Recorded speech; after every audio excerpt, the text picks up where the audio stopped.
Bienvenue sur DMG TV, les histoires mystiques. Tu es nouveau sur la chaîne, n'oublie pas de t'abonner, de laisser un commentaire, de liker et de partager. Tu vas raconter une histoire, il y a un numéro à l'écran sur le plus 237 655 81 90 17. Envoie ton histoire et on va jouer sur YouTube, Facebook et TikTok. On poste plusieurs histoires tous les jours sur YouTube, la chaîne c'est DMG TV. On a aussi une deuxième chaîne YouTube, on poste tous les 14 h. La chaîne c'est DMG TV, histoire mystique exclusive. On a une chaîne Facebook DMG TV et TikTok DMG TV. D'ailleurs, les directs c'est sur TikTok les mercredis et vendredis à 20h00 heure du Cameroun. Donc je t'invite à t'abonner sur toutes nos plateformes pour ne pas manquer les vidéos qu'on poste avec des histoires mystiques. S'il vous plaît, laissez un like. Ce qu'on fait, c'est pour sensibiliser. Et donc, première histoire. Bonjour DMG, j'espère que tu vas bien. J'ai une nouvelle petite histoire à te raconter aujourd'hui. J'ai vu que tu n'as pas encore publié les autres histoires, donc je ne savais pas si c'était judicieux de rajouter une alors qu'il y en a déjà beaucoup qui s'entassent. Bref, mais je raconte quand même. Alors, cette histoire, elle date de 2018-19 quand je devais revenir en France pour la deuxième fois. Alors, j'étais rentrée dans mon pays d'origine, voilà, parce que voilà, ma mère disait que j'étais têtue, nanana, et comme ici en France, on ne frappe pas les enfants, au moment de revenir, j'avais atteint mes 18 ans, voilà. Et j'avais insisté pour aller encore au village, malgré tout ce qui s'est passé dans mon village que je t'ai raconté plus haut là. J'avais insisté pour aller au village une dernière fois parce que moi, vraiment, j'adorais aller au village. J'adorais aller au village, les grandes vacances, voir mes cousins, mes oncles, bref, on faisait notre vie, quoi. Ma mère m'a dit, pourquoi tu veux aller au village? Te voilà qui va bientôt revenir en France. Tu veux absolument aller au village. Avec tout ce qui s'est déjà passé là-bas. Pour ceux qui n'ont pas écouté, pour ceux qui n'ont pas écouté les autres histoires, j'ai vécu beaucoup de trucs dans mon village que j'ai déjà raconté dans d'autres vidéos. Voilà. Et du coup, elle me dit, mais pourquoi tu veux forcément aller là-bas, sachant tout ce qui t'est arrivé? Je lui ai dit, mais de toute façon, là, je repars en France. Je ne sais pas quand je vais revenir. Autant j'y vais, Dieu me protège. Voilà. Moi, j'avais dit ça comme ça.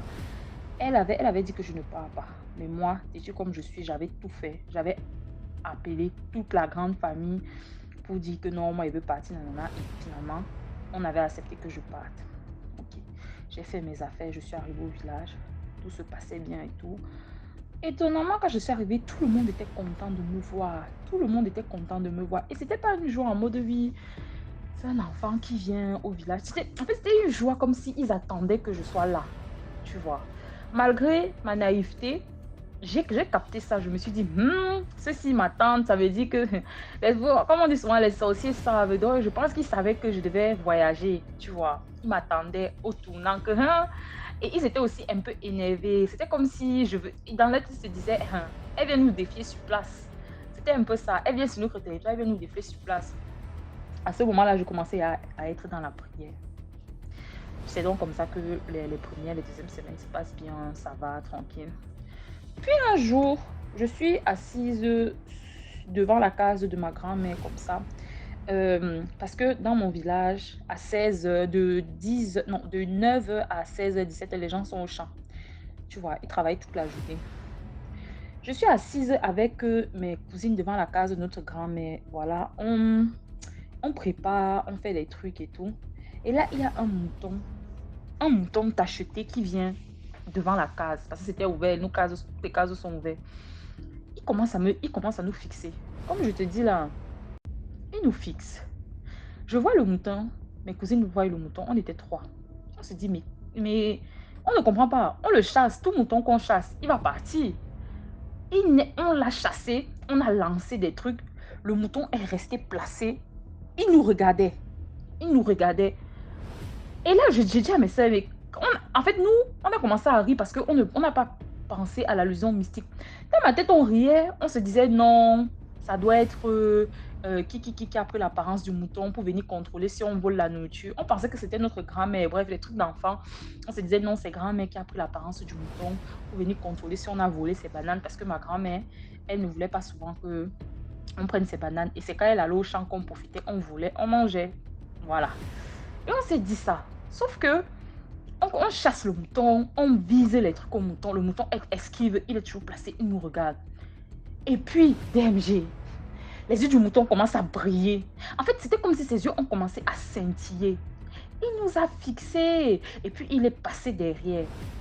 En fait, la case était devant et il a piqué à gauche. Tu vois. Et normalement, il pique à gauche, on est censé le voir partir.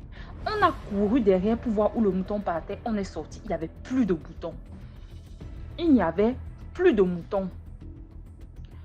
Et là, je reste là. J'ai dit, bref, on a commencé à rigoler. On n'a même pas pris ça vraiment au sérieux. On a commencé à rigoler. On s'est dit non, ça doit être grand. Mais bref, voilà, comme je te disais, on a continué notre vie. Le lendemain encore, on va au champ. Ok. Ma soeur on croise le même mouton. Mais on se dit, bon, voilà, c'est la vie. Sauf que, au fur et à mesure qu'on avance, parce qu'on l'esquive, donc on se dit, bon, voilà, on a rigolé hier, c'est passé. Au fur et à mesure qu'on avance, le mouton nous suit. Et là, on commence à avoir peur que, mais depuis hier, depuis quelques jours, le mouton est toujours derrière nous. Qu'est-ce qui se passe en fait? Le mouton commence à nous poursuivre. On commence à courir, on court. Sauf qu'en courant, le mouton mord la cuisse de ma cousine. Il lui mord la cuisse. En fait, il était comme devenu enragé. Il lui mord la cuisse. Et cette fois-ci, on commençait à flipper parce que, comme je t'ai dit, nous, on prenait ça à la rigolade. On s'est dit non, bon, le mouton là, bref, voilà. On ne pensait pas en mal. Le mouton lui mord la cuisse.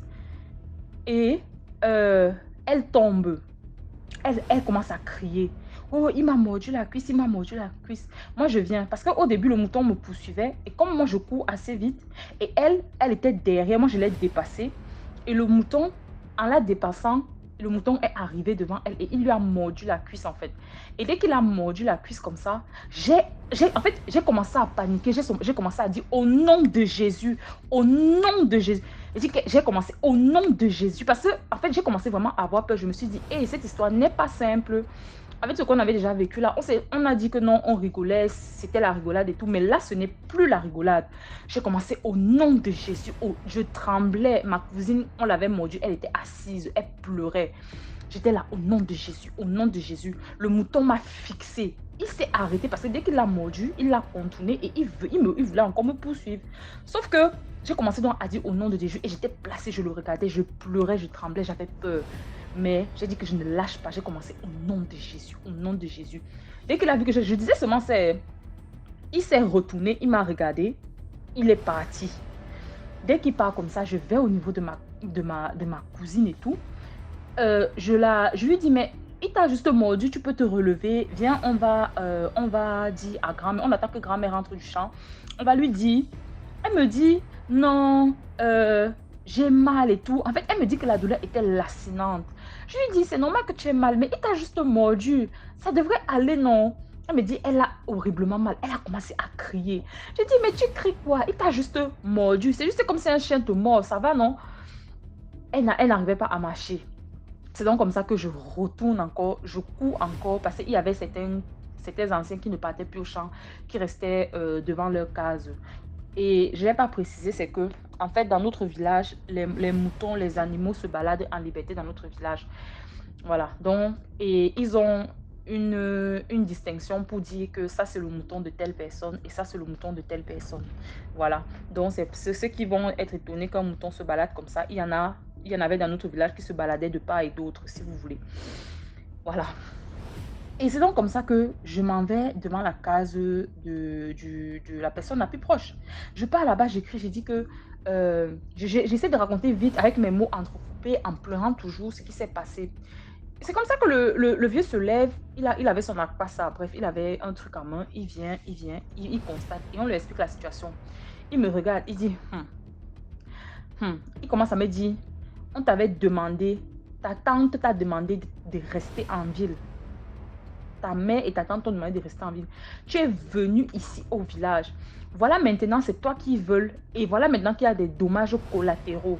Il a dit ça comme ça. Bon, il a dit ça en patois. Voilà maintenant que tu n'es pas la seule. C'est toi qu'on va attaquer.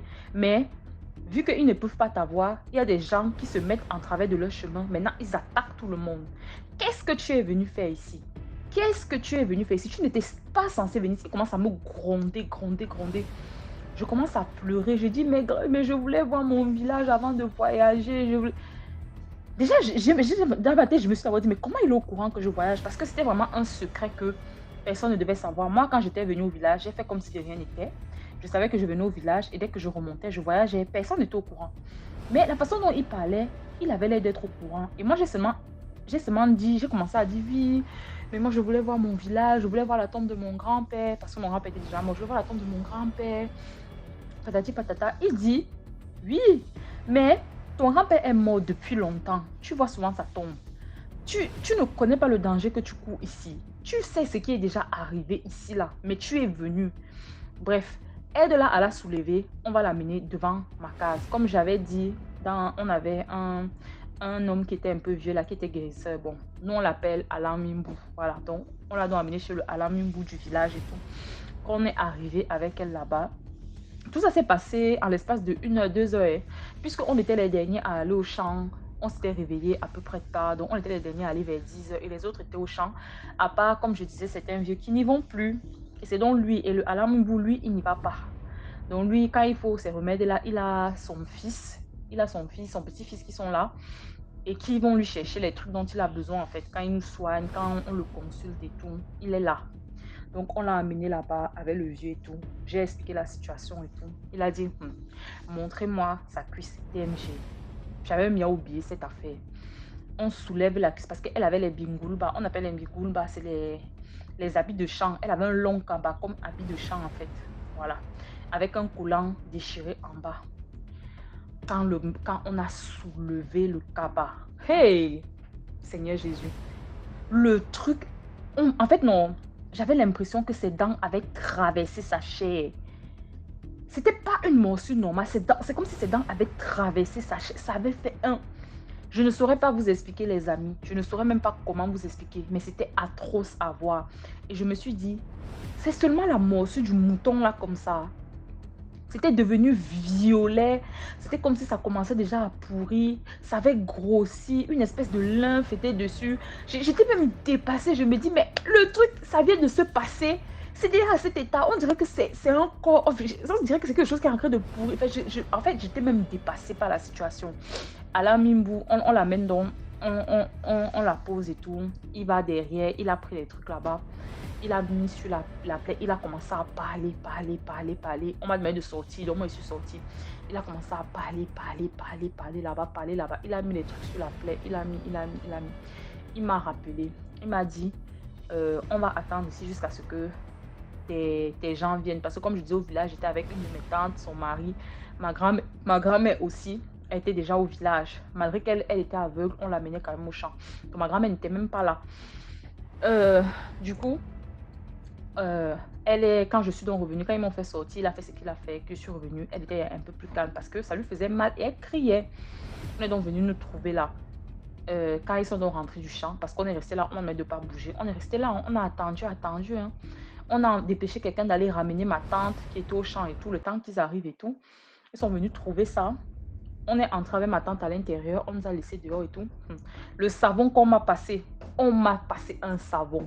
On t'avait dit de ne pas venir ici. Bavardage. Je pleurais.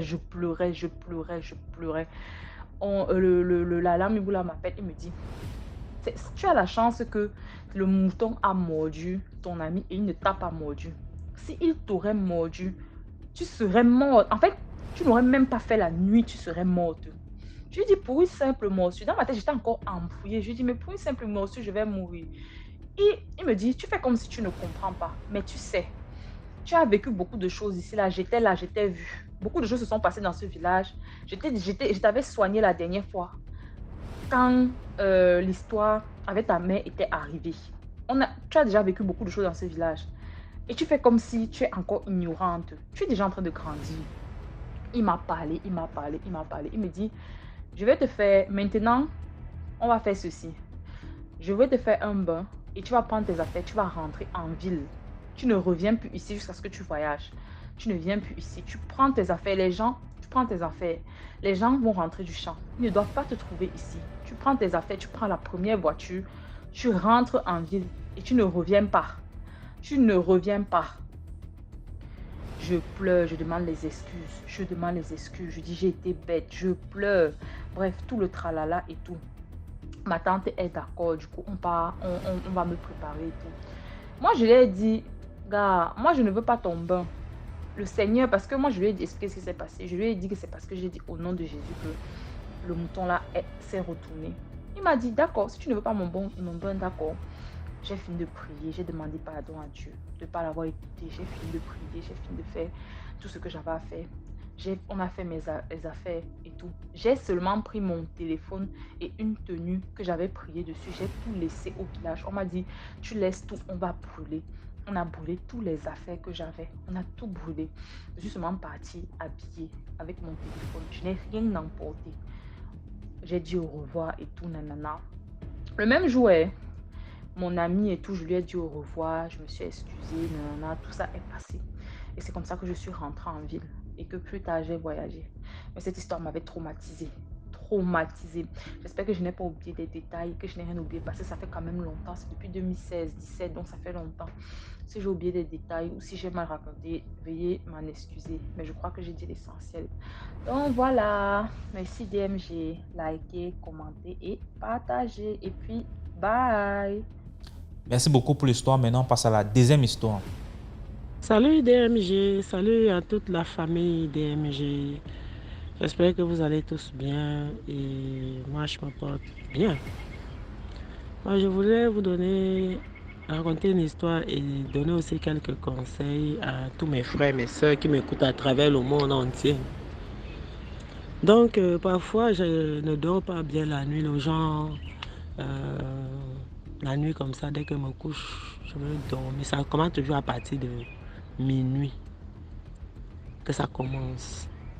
Et comme je ne dors pas souvent vite, parfois je reste là même jusqu'à 2h, 3h du matin avant de dormir. Donc, à minuit, là, quand je me couche comme ça, parfois j'ai toujours la paralysie du sommeil. Donc, j'ai toujours l'impression que quelque chose vient m'attraper, je ne sais pas ce que c'est. Je vais me débattre, je ne peux pas. C'est-à-dire que tu es mis éveillé, mis à ensommeiller, mais cette chose-là qui me bloque sur le lit, qui me tournait la tête, c'est comme si ça tournait ma tête. Comme si tu as les vertiges, non, la tête tourne, mais tu es couché. Et quand pour dire Jésus, pour seulement appeler le nom de Jésus, c'est difficile, mais quand tu parviens à dire Jésus, ça te laisse. Bien, tu appelles Saint puissant de Jésus, Saint puissant de Jésus, ou bien Seigneur Dieu, aide-moi. Donc la prière que tu vas faire là, ça va te lâcher. Mais pour dire ça, c'est dur, tu as du mal à dire. Donc ça fait souvent comme ça. Quand je prie, je ne veux pas avoir ça. Quand je ne prie pas, ça vient. Si je prie très intensément la semaine-ci, je ne veux pas avoir ça même sur 2 semaines parce que j'ai fait beaucoup de prières. La 3e semaine, ça recommence. Donc c'est un truc comme ça qui va et qui vient, qui va et qui vient. C'est-à-dire, mais la solution c'est quoi? Donc j'ai l'impression que les prières ont les différentes puissances. C'est-à-dire que tu pries par rapport à ce qui te poursuit. C'est un peu comme le poussin te poursuit. Tu vas faire Notre Père, le poussin là va fuir. Si c'est le chien, si c'est le chat, si c'est le lion qui te poursuit, il faut aller à l'étape supérieure. C'est un peu comme ça que moi je comprends ça. Donc je suis allé sur YouTube, je vois dans les prières, ce sont les prières catholiques, les prières des prêtres exorcistes. Donc tu vas voir, j'ai vu par exemple, prière à Saint Benoît, prière à Saint Michel Archange, prière à Saint Basile le Grand, prière à Saint... Ils sont nombreux qui font les prières comme ça là. Tu mets à l'heure où la chose là vient attaquer. Je mets ça, la prière là, dans mon téléphone, c'est sur YouTube. Je mets un volume normal pour ne pas perturber les gens qui dorment dans les chambres à côté. Je mets un volume normal que moi j'entends. J'écoute la prière là jusqu'à le sommeil vient. Depuis ce temps, je dors bien. Je mets toujours la prière là. Et aussi, je prie aussi quand je suis seule. Mais je me suis dit que c'est ce type de prière. Donc, je pense que les prières sont adaptées aux problèmes que tu as. Oui, il y a les prières d'exorcisme. Parfois, j'ai même les prières d'exorcisme. Mais je ne sais pas si c'est un problème. Parce que l'exorcisme, c'est pour chasser les esprits d'une personne qui est possédée. Je mets ça sur YouTube, mais j'écoute. Mais les prêtres qui font ça, qui mettent sur YouTube, ils disent qu'il ne faut pas que toi, tu prennes ça pour aller pratiquer sur quelqu'un d'autre. Mais comme c'est sur YouTube, moi j'écoute simplement, donc il n'y a pas de problème. C'est ce qu'eux-mêmes disent. Donc écoutez un peu ça, vous qui avez souvent les problèmes de même les couches de nuit, même les paralysies du sommeil, ce genre d'attaque-là, essayez aussi ça. Allez sur YouTube, prenez les prières de protection, les prières pour lutter contre le mal, les prières pour défaire les nœuds. Il y a des différentes prières sur YouTube. Mais moi, je suis catholique. Moi, je fais les prières. Je veux toujours être sûr que c'est une prière catholique. Parce que quand c'est catholique, moi, je sais. Parce qu'il y a les passages que je connais. Donc, c'est un peu le conseil que je vous donne. Pardon, excusez-moi, même si vous n'êtes pas catholique, non, essayez aussi, parce que ces attaques-là, cherchez la solution à vos problèmes. Donc, moi, je vous dis ça parce que c'est ce que moi je sais. Et c'est tellement efficace. Et l'autre chose, c'est que même à la maison, quand je sors, c'est-à-dire que l'endroit où vous avez souvent les attaques là, si vous avez une tablette, même quand vous sortez, que la parole de Dieu la résonne dans votre maison. C'est-à-dire que tu mets sur YouTube une prière d'exorcisme, une prière de combat spirituel. Tu mets ça, tu hausses un peu le volume. Tu laisses même la tablette là. C'est-à-dire que la parole de Dieu passe dans ta maison. La prière la passe dans ta maison. Même quand tu es hors de la maison. Quand tu reviens, tu écoutes aussi ça. Ça aide beaucoup. Même si le sommeil te prend, laisse ça couler. Laisse la prière là couler. Tu vas bien dormir. Et depuis que je fais ça, je dors bien. Parfois même, j'oublie même de faire ça pendant une semaine. Je ne vois plus, je n'ai plus ces problèmes de paralysie du sommeil. Mais néanmoins, moi, je continue. Donc, c'est un peu ça que je voulais partager avec tout le monde. Vraiment, merci. Merci de m'avoir écouté. Et bonne journée, bonne soirée. Ça dépend du milieu où vous vous trouvez. Ok, bye. Merci beaucoup pour l'histoire. Maintenant, on passe à la troisième histoire. Commentez, likez, partagez.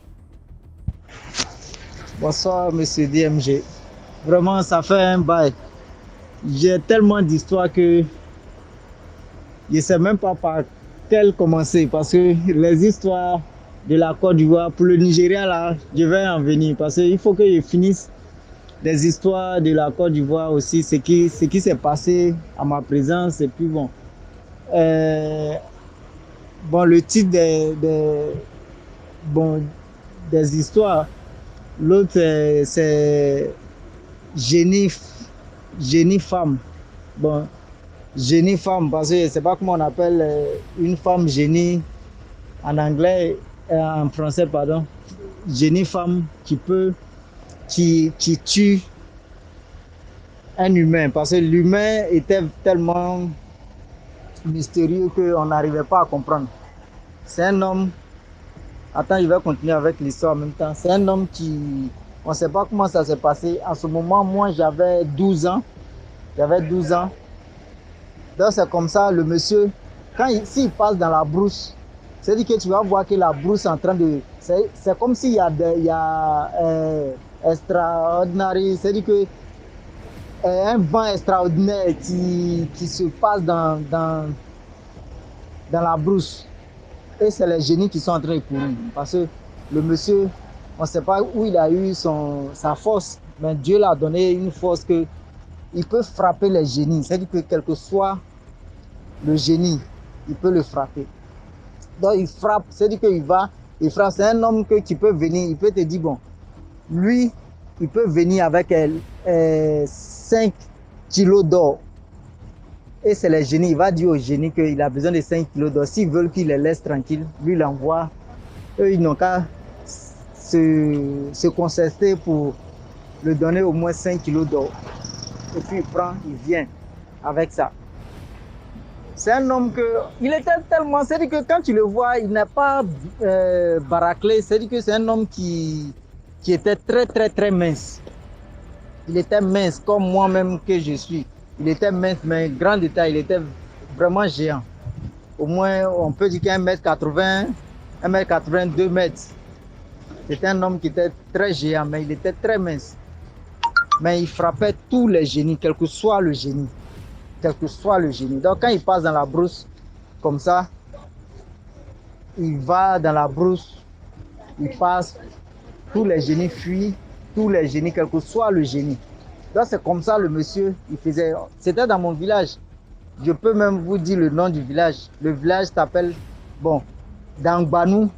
Le premier village c'est Angbanou. Il quitte Angbanou jusqu'à Anmamba. Anmamba jusqu'à chose à Longo. À Longo jusqu'à chose à Lacro. C'est-à-dire que tout ce petit carré là, le monsieur maîtrisait tous les génies. Si tu veux couper un arbre, parce qu'il y a des génies souvent qui habitent dans les arbres, quand tu veux couper les arbres, ils vont te poser des conditions. Il faut tuer un mouton ou bien il faut envoyer un poulet noir ou bien un poulet. Le monsieur, lui, vient. Quand il arrive seulement, il n'a même pas besoin de même parler. Le génie quitte. Chez nous, il y a des danses traditionnelles qu'on appelle les comians. Comians, c'est la danse des génies. C'est-à-dire que c'est des gens qui font des rituels et puis c'est des génies qui les habitent. S'ils sont en train de faire les danses là, si le monsieur arrive là, c'est-à-dire que le génie quitte automatiquement dans la personne et puis la personne devient lucide. C'est-à-dire que la personne devient claire, c'est juste devient clair, il devient lucide. Il n'y a pas, c'est-à-dire que il n'y a pas de génie qui le résistait. Donc il y avait un monsieur qui, bon nous, on était un peu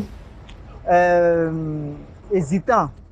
On pensait que ce qu'il faisait là, c'était peut-être que c'est les génies de chez nous qui avaient peur de lui, tout ça. Donc il y avait un monsieur qui dansait le goli. Le goli, c'est un génie baoulé. C'est-à-dire que, bon, moi je suis Agni, un génie baoulé qui est venu quand on l'a invité, parce que lui, il vient aussi, il attrape les sorciers. Donc le monsieur est venu, il était en train de danser. Subitement, on voit que le monsieur, ses yeux sont devenus clairs. Un coup, il dansait et puis ses yeux sont devenus clairs. Il n'arrivait plus à dénoncer les gens. C'est comme ça, on regarde aux alentours, on voit que le monsieur est venu. Quand il est venu, c'est-à-dire que sa présence seulement, les génies fuient. Et c'est comme ça, un jour, il était allé dans une forêt, il venait d'Angbanou jusqu'à Nwamba. Je précise parce que j'ai été témoin de ça, j'avais 12 ans. Donc le monsieur venait, quand il est arrivé à un niveau, tous les maris des génies, femmes là, et tous ont fui. Donc la femme génie là a trouvé que c'était un manque de respect. Comment un être humain peut faire que les génies ne peuvent même pas rester en place, même les maris des génies ne peuvent même pas rester en place parce qu'il les frappe, c'est-à-dire qu'il fait de ce qu'il veut. Donc c'est comme ça, elle avait décidé de le confronter jusqu'à ce qu'elle voie la fin du film. Donc c'est comme ça, elle a commencé à se battre avec le monsieur. Le monsieur l'a frappé, le monsieur le frappe, c'est-à-dire qu'il a tellement la force que, mais lui il ne s'est pas rendu compte que les génies, ils sont un peu gens comme les esprits. C'est-à-dire que leur force est différente des humains. Et un humain peut se fatiguer. Donc c'est comme ça, le monsieur s'est battu avec la femme génie. Il s'est battu avec elle. Il s'est battu avec elle, il s'est battu avec elle, il s'est battu avec elle, il s'est battu avec elle, jusqu'à ce que elle le retrouve chez lui à la maison. C'est-à-dire qu'on voit le monsieur en train de tourner. C'est-à-dire qu'il tourne, il tombe, il se lève, il se relève. On ne savait pas que le monsieur... C'est une histoire vraie que je vous raconte là, qui s'est passée devant nous tous. Moi, j'avais 12 ans en ce moment. Présentement, j'ai 42 ans. Donc, c'est comme ça. Le monsieur s'est battu pendant une semaine complète. Et c'est comme ça le monsieur a rendu l'âme. Il est mort dans le combat. Il est mort dehors. C'est-à-dire que c'est comme s'il est quitté en haut, il est tombé et puis c'est comme ça, il ne s'est plus relevé. Et il s'est battu avec le génie jusqu'à ce que la dame le tue. C'est comme ça les génies de notre région, ils ont eu la paix parce qu'ils craignaient seulement une seule personne. Une personne, c'était ce monsieur-là. Parce que on ne sait pas où il a eu son pouvoir, si c'est Dieu qui lui a donné le pouvoir, comment il a eu le pouvoir pour pouvoir frapper les génies. Mais bon, c'est compliqué. Personne ne peut même dire comment ce monsieur-là a eu ce pouvoir-là. Donc c'est pour vous dire que Il y a tellement de choses qui se passent dans la vie que personne ne peut imaginer ce qui se passe. Souvent, quand tu vois certains trucs, tant que tu n'as pas vécu ça, tu ne peux pas comprendre que c'est la réalité vraiment. Donc, ça, c'est l'histoire première. Merci beaucoup pour l'histoire. Maintenant, on passe à la 4e histoire.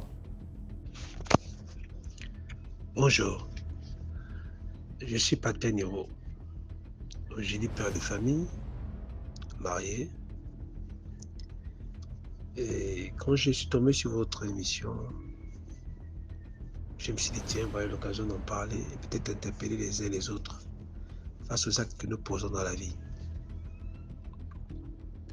Dans mon jeune âge, aux environs des années 96, 97, 98 par là, donc j'étais en classe de 6e ou 5e, j'avais pour habitude d'expérimenter beaucoup de choses. Et j'ai fait beaucoup de choses dont je ne suis pas trop fier.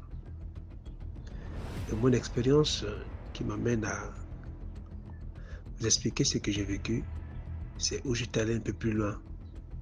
En fait, j'ai expérimenté les histoires de Patin Guémandon et bien d'autres histoires que je voyais dans des romans, des livres qui parlaient de sectes et bien d'autres choses mystérieuses. J'étais très curieux. J'aimais bien ce domaine, je ne sais pas pourquoi, je m'intéressais à ces livres et autres. J'en avais, des amis me donnaient et tout. Curieusement, c'était des livres qui partaient et qui disparaissaient et qui se perdaient, je ne savais pas comment. Et un jour, j'ai fait une expérience dans ma chambre. J'avais expérimenté quelque chose que j'avais lu quelque part. Et j'avais eu un résultat, je dirais, positif par rapport à l'expérience que j'avais eu à faire. Pour la petite histoire, comme je vous disais, j'étais dans les classes de 5e, 6e, très éveillé. Nous habitions dans la zone de Akanda, anciennement appelée Okala. J'avais fait une expérience assez particulière dans ma chambre. C'est vrai, j'appartiens à une famille nombreuse et souvent les vacances, certains partant en vacances et je me retrouvais souvent seul. Pas toujours, mais ce jour j'étais seul. J'ai pris des expériences, comme je disais, d'une histoire que j'avais lue quelque part.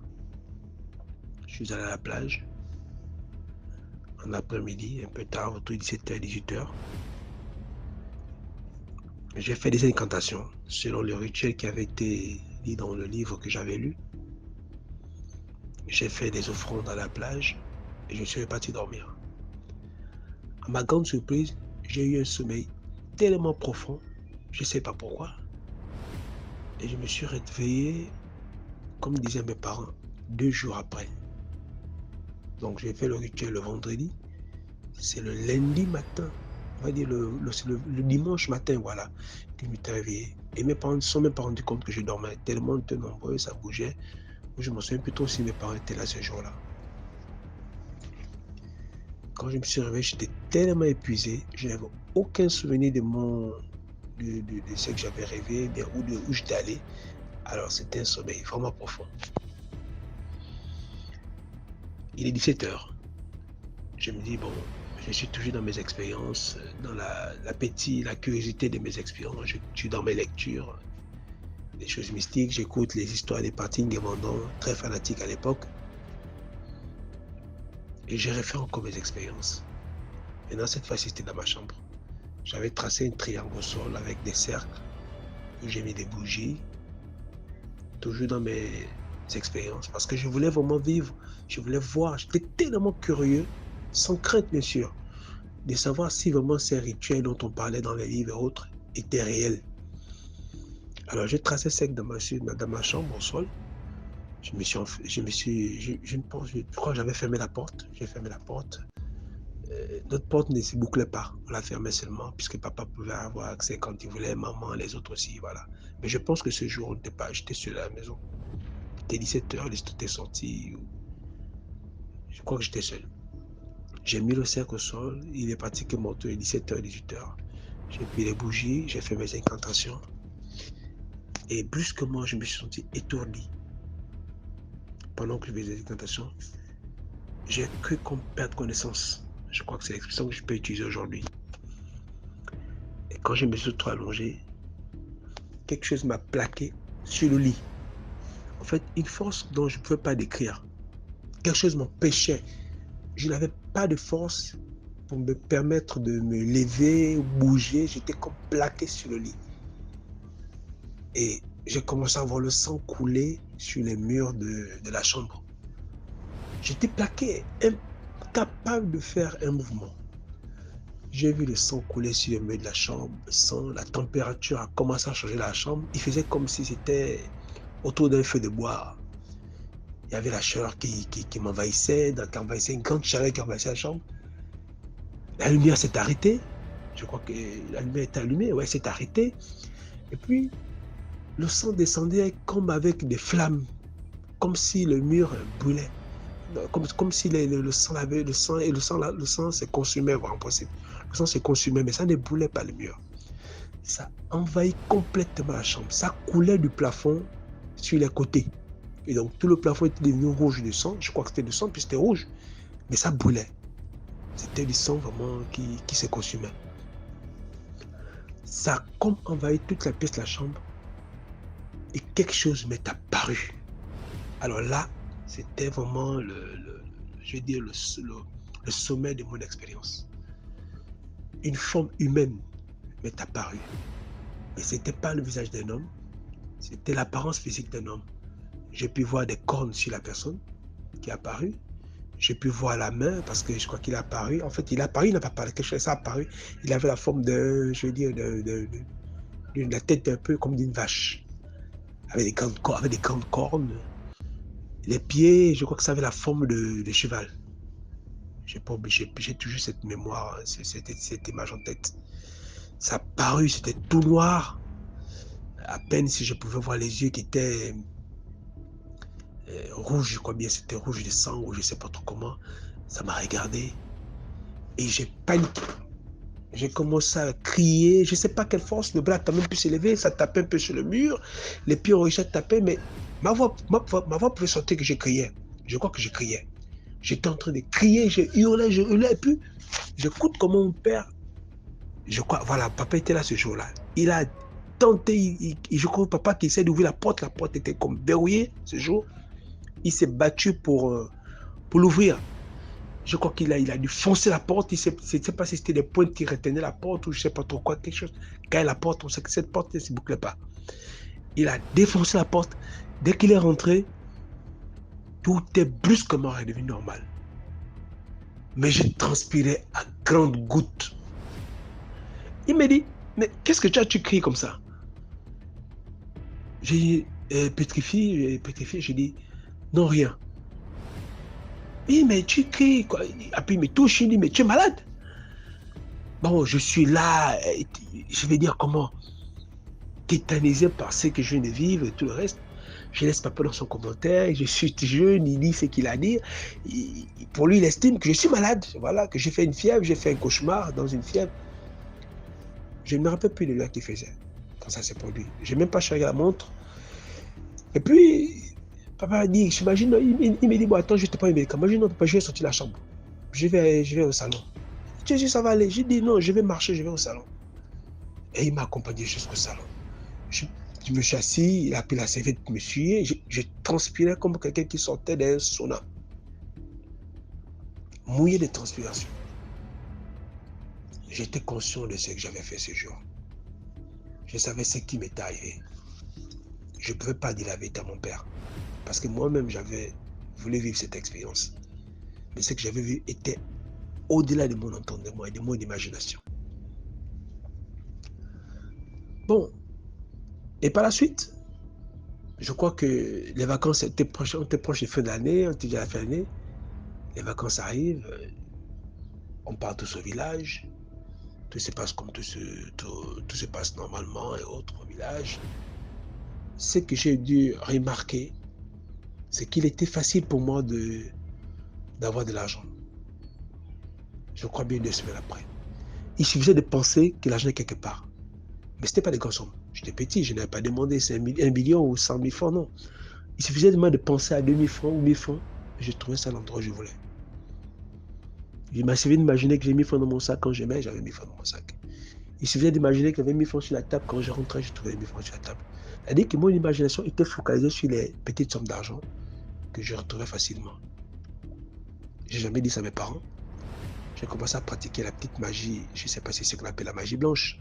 Je faisais des tours de petites magies et ça fonctionnait. Je faisais des petits cailloux, des billes, je pouvais faire planer des petits objets. Je faisais ça à l'école. Je ne sais pas. J'arrivais à le faire, je montrais ça à mes camarades. Pour eux, c'était impressionnant, c'était comme des tours de passe. Mais mes parents ne savaient pas que je le faisais. Même mes frères n'étaient pas au courant que je faisais des petits tours de passe. Je pouvais faire des petites choses. Pour moi, c'était comme un jeu. C'était des expériences que je vivais. Et je savais que c'était lié à mes connaissances. Pour moi, c'était lié à mes connaissances que j'avais dans les livres que je lisais et tout ce que j'avais comme culture concernant le mysticisme et la magie, tout ce que je m'imprégnais comme connaissance. J'ai gardé ça. La rentrée arrivée, c'était pareil. Et hop, une femme m'est apparue dans mon rêve. Elle est venue 1 fois, 2 fois, 3 fois. Belle femme, bien blague et tout. J'ai une grande taille. Mais elle me venait régulièrement mon rêve. On parlait comme si c'était... Quand je me réveillais, c'était comme si j'avais vécu la personne. J'avais goût à parler avec elle. Je la vivais dans le rêve comme si je vivais une deuxième vie. Comme si j'avais une deuxième vie. J'avais plus goût à me retrouver avec elle, à discuter. On se déplaçait, on marchait, on se baladait dans le quartier. Elle venait régulièrement. Et puis, comme elle avait l'habitude de venir, elle arrivait maintenant dans ma chambre. J'avais l'impression que c'était réel. Mais juste au fond de moi, c'était un rêve. Je ne sais pas comment ça s'est passé. J'ai pris goût, l'attirance. On a commencé à coucher ensemble. Et c'était devenu régulier. Je prenais goût à coucher avec elle, à éjaculer. Le matin, je me réveille, puis je suis tout mouillé. Je prenais vraiment plaisir à le faire. Vraiment plaisir. Jusqu'à ce qu'un jour, elle me dit, mais toi, tu préfères ramasser l'argent à gauche, à droite. Tiens un portefeuille. Tiens ce portefeuille. Dedans, tu auras toujours de l'argent. Il dit, comment ça, le portefeuille? Non, je dis, le portefeuille, c'est... Tu iras à tel endroit derrière l'école et tout, machin. Tu vas trouver le portefeuille. Tu vas trouver le portefeuille. Bon, après, je crois que les rêves ont commencé à baisser et autres. Et un jour, j'ai ramassé un portefeuille vers l'école. Derrière l'école, pendant les travaux champêtres de l'école. L'école locale, là, exactement. J'ai ramassé un portefeuille pendant qu'on déboussait. L'école n'avait pas de barrière, on faisait souvent débousser derrière les bâtiments et autres. J'ai ramassé un portefeuille noir. En peau de je ne sais plus quel animal, mais je ne pense pas que c'était la peau des reptiles. C'était en peau de bête, mais c'était noir. Et c'est comme ça que, quand j'ouvre le portefeuille, il y avait 2 000 à l'intérieur. Mais qu'est-ce que j'ai fait? J'utilise le portefeuille, j'utilise l'argent.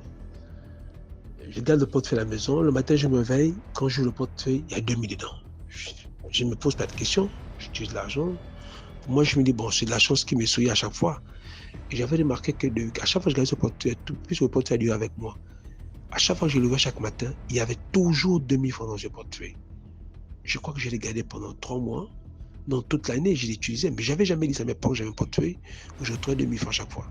Je dis bien, chaque matin, il y avait 2 000. Et c'était suffisant pour moi. 2 000 francs me permettaient de passer la journée, d'acheter tout ce que je voulais. Tout le reste, c'était largement suffisant pour moi. Je n'en parlais pas. J'ai caché le portefeuille toujours dans ma poche. À la maison, toujours dans ma poche. Toujours, c'était bien rangé. Mes frères ne savaient pas que j'avais ce portefeuille. Je l'ai utilisé durant toute l'année. Jusqu'à ce que je suis dans le village pour des vacances. Je ne sais pas comment je l'ai perdu là-bas. Et quand je l'ai perdu, j'ai commencé à faire des fièvres. J'étais malade tout le temps. Je ne faisais jamais 1 mois, 2 mois sans être tombé malade. C'était devenu compliqué pour moi. En fait, ma vie scolaire et ma santé s'est dégradée. Je ne faisais pas 1 mois sans tomber malade. Jusqu'à ce qu'un parent qui était pasteur est venu à la maison. Il a dit non, votre fils a des sérieux problèmes religieux. ils ont fait des prières pour moi et autres, sous prétexte de délivrance. On m'a fait accepter Jésus-Christ, comme on dit, et autres. Et puis j'ai compris que dans la vie chrétienne, il y a des choses que je ne devais pas faire. J'ai commencé à me débarrasser petit à petit des choses que j'avais à la maison. Les choses sont... Le temps est passé. Mais je peux conclure que ce que j'avais accumulé, eh bien, l'esprit qui était venu n'était pas totalement parti. Parce que quand j'ai commencé les études universitaires, c'est un autre pasteur qui me détecte que j'avais été en contact avec une entité très maléfique. Et ça m'a rappelé ce moment. Cette personne m'a encore fait des délivrances. Mais ces délivrances étaient, je vais dire, assez bizarres. Ils ont prié sur moi, je n'ai rien senti. Après les prières, j'ai eu ce qu'on appelle, on va dire, une infection urinaire. J'ai pissé avec du pu. Quand je suis allé à l'hôpital, on m'a dit qu'il n'y avait pas de problème sur les examens, tout était normal. Et quand je suis reparti voir le pasteur pour l'expliquer ça, il m'a dit non, ça fait partie de ta défense. Tu as été en contact avec des forces et tu as couché avec des forces maléfiques. C'est tout ça qui sort de ton corps. J'avais vraiment accepté le Seigneur. Donc, au bout, et quand je suis reparti à la maison, 2 jours après avoir pissé le puits, pendant 2 jours, j'ai pissé vraiment le puits, c'était douloureux. On m'a dit que c'était le gono, mais les examens n'ont pas dérivé le gono. Après que j'ai rencontré le pasteur, le jour qui a suivi, le puits a brusquement disparu et les cauchemars que je faisais de temps en temps étaient partis. Je crois que c'est là où j'ai reçu ma délivrance et j'avais accepté le Seigneur depuis ce jour-ci. Et jusqu'au jour d'aujourd'hui, je n'ai plus ressenti les sensations ou les messages ou les songes que j'avais liés à tout ce que j'ai pratiqué. C'est ainsi que ma vie est devenue un peu comme normale. Je me suis fait un foyer, comme je disais au début, et je vis une vie plus ou moins paisible. Merci encore. Merci beaucoup pour l'histoire. Maintenant, on passe à la 5e histoire. Likez, s'il vous plaît. Deuxième histoire. Bon, ça ne va pas prendre trop de temps parce que ça s'est passé avant-hier. Je suis un couturier et je vis au Nigeria. Donc, je ne sais pas si vous avez entendu parler d'un quartier qu'on appelle Lekki. Lekki, qu'on appelle Lekki Phase 1. J'ai une cliente qui travaille dans une banque de la place qu'on appelle First Bank. Elle est un peu une des directrices de la banque qui m'avait appelé. Donc j'étais allé la voir dans la soirée, elle m'a appelé aux environs de 20h. Donc le temps de quitter où j'habite pour arriver chez elle, il était 21h. J'ai fini avec elle, il était 22h30, 23h. Donc je suis quitté dans son estate. Quand on dit que estate ici, c'est, comment on appelle ça, les quartiers un peu enclos là. Donc je revenais. Avant d'arriver au niveau où je devrais traverser la route pour avoir un taxi pour regagner ma maison, j'ai vu une fille était derrière la maison, derrière la route. Mais de la manière la fille traversait la route, c'était un peu étrange. Je vois, c'est une fille, une belle fille, façon de traverser la route. C'est-à-dire que je regardais dans ses pieds. C'est vrai que souvent il y a certains trucs que les gens trouvent ça comme c'est un peu extraordinaire, mais bon, il y a des choses qui souvent arrivent. Donc la fille traversait la route. C'est comme ça. Moi aussi je venais. Soudainement la fille a traversé la route jusqu'à elle est venue même arriver à mon niveau. J'étais un peu dépassé. C'est comme si elle marchait sur des roulettes. C'est-à-dire que de toute façon, elle a traversé la route, c'est un peu étrange. Et moi, à force d'écouter les histoires de DMG TV, je me suis un peu abstenu pour un peu regarder. J'ai regardé, bon, elle n'avait pas l'air de quelqu'un de un peu bizarre. Donc, j'ai essayé de la dépasser. Je l'ai vu qu'elle me suivait. Elle me suivait, j'ai regardé derrière. Je la voyais venir derrière moi. Je me suis arrêté. J'ai entendu au moins quelques secondes, je regarde derrière, la fille n'est... C'est-à-dire qu'il n'y a pas de couloir, il n'y a pas de véhicule qui venait, il n'y a rien. La fille a quasiment... C'est-à-dire qu'elle a disparu. La fille a disparu. C'est-à-dire que tu ne pouvais pas comprendre comment c'est possible que ce genre de scénario peut se produire. Elle a disparu. Ça, c'est la fin de l'histoire. C'est-à-dire qu'elle a disparu. J'ai commencé à voir un peu la chair de poule. Mais bon, comme je suis déjà habitué à ce genre de trucs, donc je me suis calmé parce que moi, je suis un homme souvent. Des clientes peuvent m'appeler, quelle que soit l'heure. Bon, je m'hazarde à partir à cause des choses qui se passent au Nigeria ici présentement. J'ai vu de prendre des véhicules sur Internet, là, comme on appelle les Uber, les Boats. C'est-à-dire que ce qu'on appelle les Yango en Côte d'Ivoire, les Yango, tu comprends? Donc, je refuse de prendre ça parce que ici, c'est très dangereux. Ce genre de personnes, ce genre de voitures-là peut te causer beaucoup de problèmes. Donc, je préfère aller sur la route, monter. Souvent, tu montes les revenants. Souvent, il y a des voitures même qui roulent, ce n'est pas les hommes qui roulent. Mais bon, on est déjà habitué à ça. Au Nigeria, c'est un pays qui est tellement peuplé qu'il y a tellement de choses qui arrivent. Les génies même ont du mal même à se déplacer à cause des hommes. Parce que les hommes sont tellement nombreux ici. Même dans un village, tu peux trouver un embouteillage. Donc ça, c'est l'histoire. Deuxième. Merci beaucoup pour l'histoire. Maintenant, on passe à la 6e histoire.